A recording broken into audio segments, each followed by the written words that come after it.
তো বন্ধুরা, আমি আমার একটা বাজে ভিডিও কিছু 13 তারিখ থেকে সোশ্যাল মিডিয়ায় খুবই পরিমাণে ভাইরাল হচ্ছে। তো ভিডিওটা আমি খুবই লজ্জিত। অ্যাকচুয়ালি ভিডিওটা আমি করেছিলাম, করার কারণ ছিল আমি আমার বয়ফ্রেন্ড একটা রুমে ছিলাম, আমরা টাইম স্পেন্ড করেছিলাম। তো সেইভাবে মজায় মজায় আমরা ভিডিওটা করেছিলাম। তো করার পর সেই ভিডিওটা তখন সোশ্যাল মিডিয়া আমাদের খুবই কাছের একটা বন্ধু আমাদের সাথে বেইমানি করে ভিডিওটা ভাইরাল করে দিয়েছে। তো ফার্স্ট আমি দেখে কি করে ভাইরাল করেছে ভিডিওটা। আমি এটা আপনাদের প্রমাণ দেখা যদি আপনারা বিশ্বাস না করেন। দেখুন, কি বলতে হবে বল। যে আমার আর শফিকের যদি ভিডিও যদি পোস্ট হয়, হ্যাঁ, তোর আর শফিকের ভিডিও যদি আমার ফোন থেকে যদি পোস্ট হয় বা আমি যদি পোস্ট করি, এই ভিডিও তোমার চ্যানেল কারো কাছে নেই। হ্যাঁ, আমার কাছে শফিকের কোনো নেই। আর তাহলে তুমি তোর ফোন থেকে এডিট করে দিবা।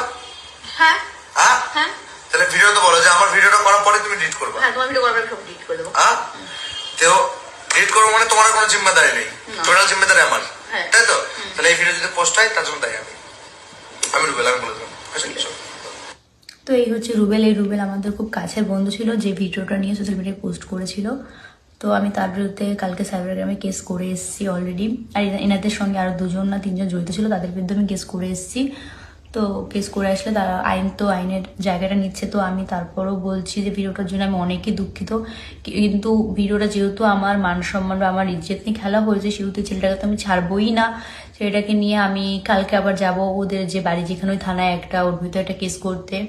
আর এই ভিডিও নিয়ে আমার এসপির কাছে যেতে, আমি এসপির কাছেও যাব, যাতে আমার যেহেতু ইজ্জত নিয়ে মানে সোশ্যাল মিডিয়ায় খেলা হয়েছে, সেহেতু ওকে আমি ছাড়বো না। তো আমার যতদূর অবধি যেতে হয় আমি যাব।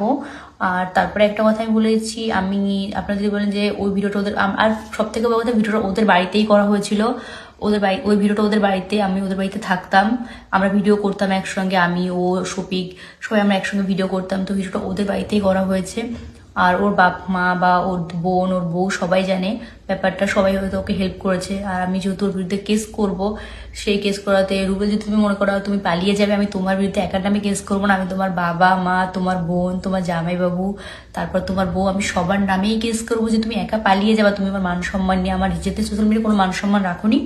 আর আমি তোমার একার বিরুদ্ধে কেস করবো না, কারণ ব্যাপারটা তোমার বাবা মা, তোমার বোন টোন সবাই জানতো বিষয়টা। তো আমি সবার নামেই কেস করবো, শুধু তোমার একার নামে করবো না। তুমি পালিয়ে গেলেও কোনো ব্যাপার না, তুমি যেতে পারো, তোমার বাপ মাকেও তুলে নিয়ে আসবে, তোমার বোনকে, তারপর তোমার বউকে, তোমার বোনের বরকে, সবার বিরুদ্ধে আমি কেস করবো। কারণ তোমরা পুরো আমার লাইফটাকে শেষ করে দিয়েছো। আমার আর কোথাও মুখ দেখানোর মতো কোনো জায়গা নেই, আমি কোথাও যেতে পারছি না, আমার পুরো ঘরের মধ্যে বন্দি হয়ে থাকতে হচ্ছে। তো তুমি ভালো থেকো, এটাই বলবো। আর এমন কিছু করো না যে তোমার বিরুদ্ধে আমার আরো কোনো উপর লেভেলে গিয়ে কেস করতে হয়।